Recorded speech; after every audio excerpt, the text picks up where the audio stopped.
Good morning, guys. It's Josh with Muscle and Cars, and today I'm taking my son's truck over to my brother's house to lower it. We're going to be putting those springs up front, and then those are shackles right there. We're going to put those in the rear.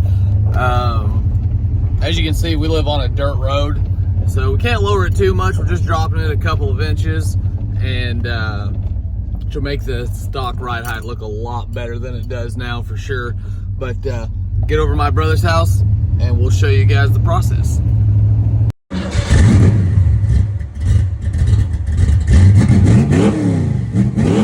All right, so we're here at my brother's shop and getting ready to take these tires off to put the rear shackles and the springs up front.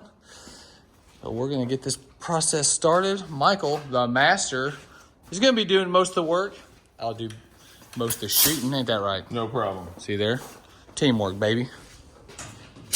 All right, so the process has begun. We got the tires off, and we've PB blasted these, make it a little easier. You guys know, if you pay any attention to what I'm saying, I love PB Blaster. So anyway, I'm gonna get to Michael here in just a second. He's gonna kind of show you how to replace these stock shackles and kind of what it entails. But whenever you lift a vehicle and you're kind of under for the first time, you always notice the hankery going on.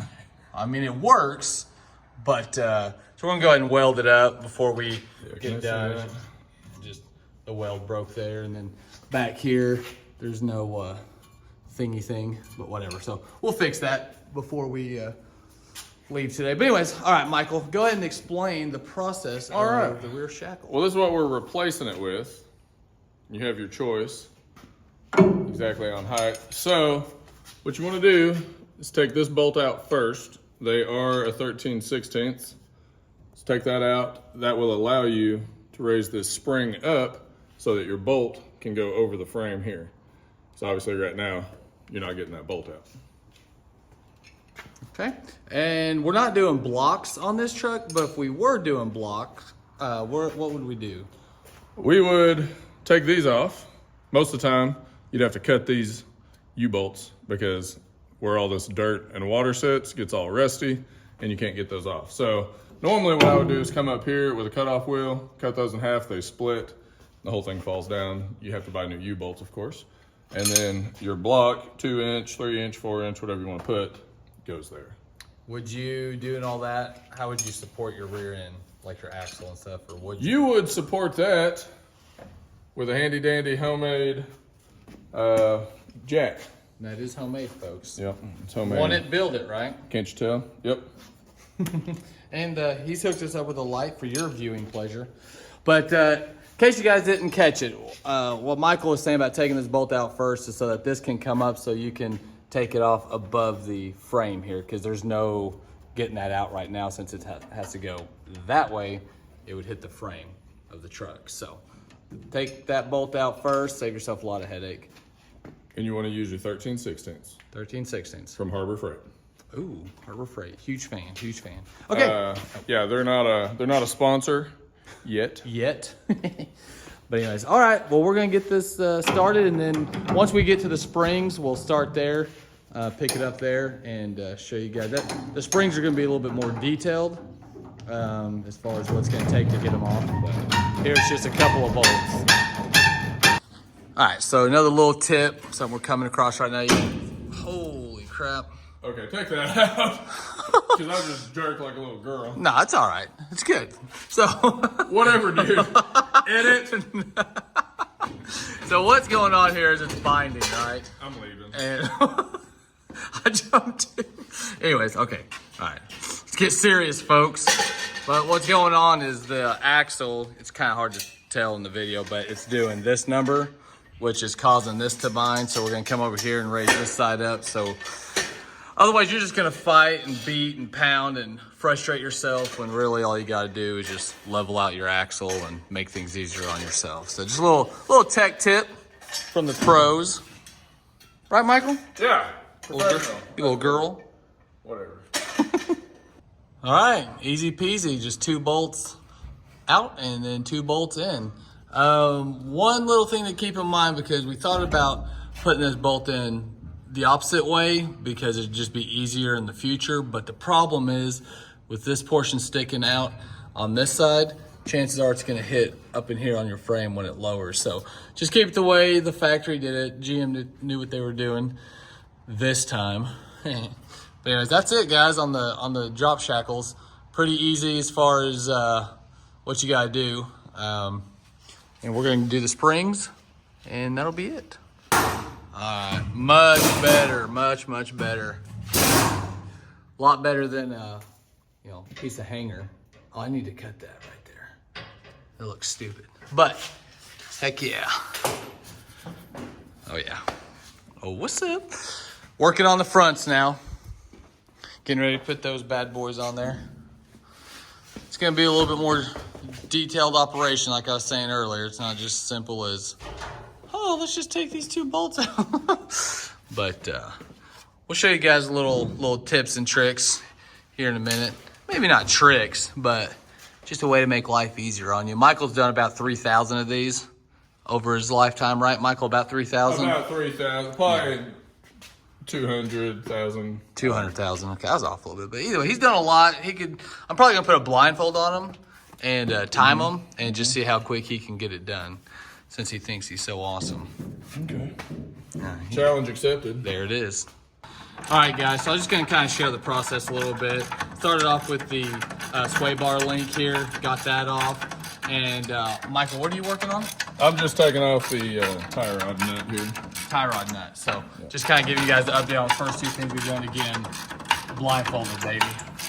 All right, so I was just gonna mention real quick that if you are going to need new shocks, now would be a good time to do it, because you gotta take them out anyways. His shocks are fine, but if you need new shocks and you're gonna lower it, I would have shocks ready to go, because why do it twice? We're getting ready to drop the A-arm, so we just need to get this nut off. The brake line is in the way of us using a socket, so we're gonna have to end up taking the caliper off. I want you guys to note our safety mechanism, which is regulation, okay? And it's just for the spring. Here's the thing. You hear people all the time, watch out for spring, it'll kill you, which is true. But on these trucks, lowering it this way, not really a problem, but hey, better safe than sorry. And if we do die, you guys can say, hey, at least they tried. Yeah, just don't try this at home.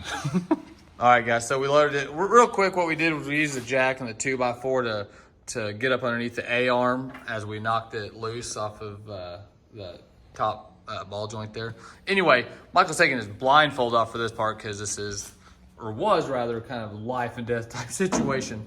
But anyways, we're just gonna take the spring out. There we go. That's it's it. Loose. All he did was use that. It's not that big of a deal. You do want to use a little bit of common sense and safety precaution, but this, doing it this way, it doesn't have that much tension on it, but still better safe than sorry. All right, guys, so getting ready to put the new spring in. Of course, your little rubber gasket here that sits up top, we're just taping it. All right, it's not gonna hurt to tape. Yes, the tape doesn't matter. It's just there for us to get it up in the truck. It'll dissolve, it'll break, whatever. That's not important, but to save yourself a bunch of hassle and wondering if you got it on there right and whatever, just tape it and then throw it up in there.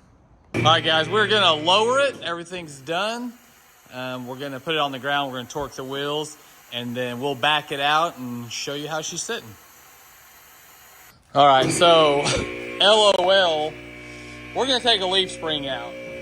There's way too much of a rake. The front looks really good, but that back, I mean, dang. So we're gonna run to town, get some new U-bolts, take a spring out, and hopefully it'll set a lot better. Do what? Show them this? You guys saw in one of my shorts earlier, this truck, it wasn't rolling at the time. Of course, he still has to hook up a lot of stuff to get it driving, but it is rolling. Quite the difference. From going from a 2-wheel drive slammed to a seriously lifted 4-wheel drive. Pretty sweet transformation. All right, so earlier when we were talking about, Michael was saying how those get corroded and dirt and all that, and they start eating away That, Whoops. that Technical difficulty. that point right there is all that's holding everything together. Look at that. It just, GM did not do a good job when they decided to put those plates in there like that. To hold all the dirt and mud and water. And So it's just like a bowl for all that. So I guarantee you those U-bolts are gonna be just the same. So kind of important to keep an eye on that. And we're about to put the new U-bolts in. if your truck's 30 years old, you may want to just go ahead and replace U-bolts while you still got a truck. It's pretty bad.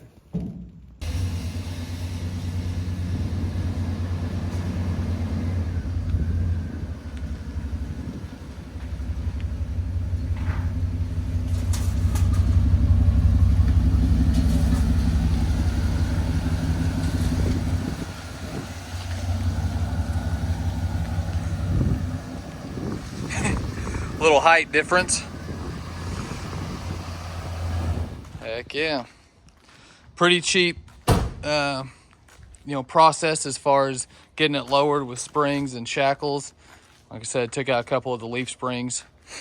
Get some of that rake out of there. Still has a minor rake, but not like god awful or anything. So that's it, folks. Hope this helped you guys. Like and subscribe if it did, or even if it didn't. We just need the followers. So anyways, let us know what you think. Oh, say bye, Michael. Bye, Michael.